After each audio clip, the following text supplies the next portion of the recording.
Yebo seseke lapha eSandton Convention Center lapho unguyezwa ukuthi kunomsindo omningi abantu abaningi abaze kulenhlangano lapho kubhekwa khona ukuthi lezi ndaba zokuhamba or tourism zingayenzwa njani ukuthi zilethe umnotho omkhulu eNingizimu Afrika na ku continent eAfrika jikelele njengoba sazi ukuthi amazwe amaningi akhona lapha. Ngizokhulumisana nomele izinto zokuhamba nalo lolu daba lwemafilimu eKZN uMpumi Ngubane ozositshela ukuthi mhlambe njenge KZN kungani balapha. Mpumi, mangibonga isikhathi sakho, kungani nize kule nhlangano? Siyabonga kakhulu ukuthi ube nathi Sophie as uKwaZulu Natal Tourism no Film Authority sila ukuzozidayisa njenge province yaKwaZulu Natal ukuthi abantu abakwi space business events okuthiwa ama conference ama meeting ama exhibition ukuthi bazi ukuthi KwaZulu Natal is one of the provinces that is quite ebalekile enendawo efanelekile ukubamba imhlangano yabo nama conferences zabo ukuthi mabecabanga bebheka indawo abangazibheka ebayivakashele beze eKwaZulu Natal uDurban KwaZulu Natal yikho sila ukuthi sihlangane nabo bonke abantu okuyibona abathatha izinqumo ukuthi i-meeting yabo noma i-conference yabelandelayo iya kuphi ukuthi sicela bacabanga uKwaZulu Natal iDurban KwaZulu Natal ngaso sonke isikhathi ngoba sinayo yonke into abayifunayo ukubanikeza iconference esezingeni eliphakeme.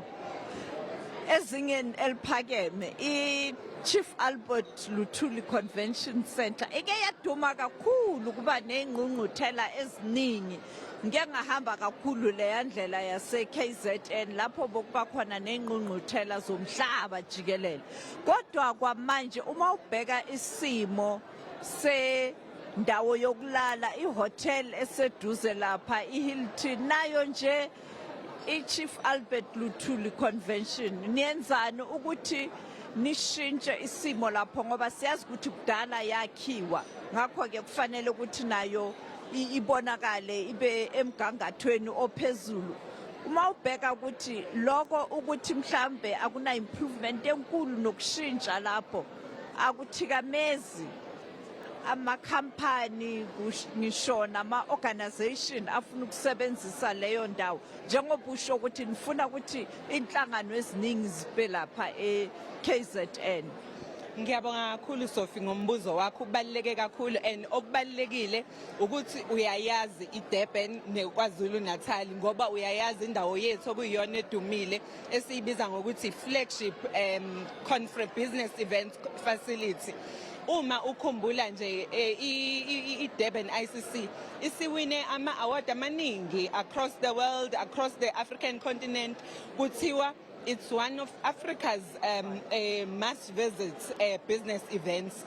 Okusho ukuthi izinga esikulo has not alehlile, instead liyanyuka iminyaka neminyaka siya improve ukuthi yini esingayenza kangcono ukuze enze sure ukuthi ama visitor uma eza eKwaZulu Natal athola i-experience right, aphatheka ngendlela right, conference yabo iba sesimene right, bathole lonke ulwazi abadinga ukulwazi ngeKwaZulu Natal.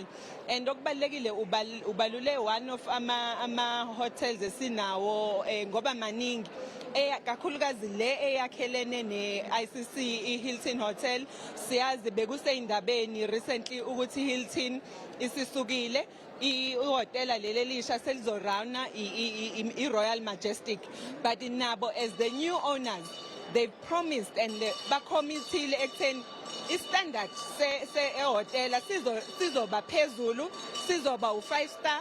So sisazoqhubeka senze sure ukuthi sinikeza ama delegates nama visitors aKwaZulu Natal i-experience okuyiyona yona ngaso sonke isikhathi, from i-conference to ama programs a social mabefuna ukwenza izinto ezi-social they can do that as well.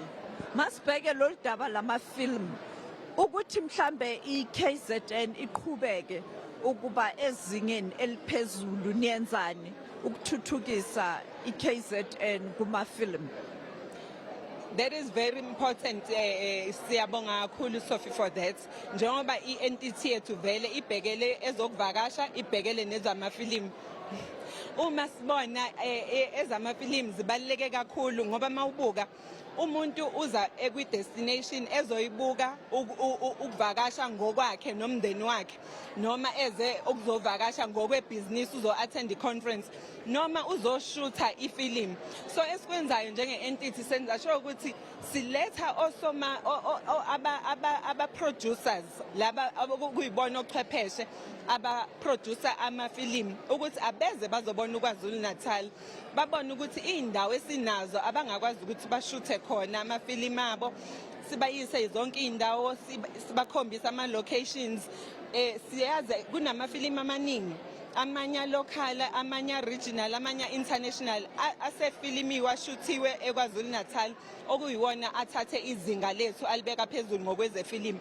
But kakhulukazi i-role esinayo as the entity as well ukuthi senze sure ukuthi abantu bakithi bamnyama i-industry transformeka nabo bayathola amathuba okungena abantu abamnyama basemafilimini bangene nabo bakwazi ukushutha amafilimu sibasupporte ngokwezimali ngokubacathulisa ngawo wonke ama-programs esinawo njengokwaZulu Natal.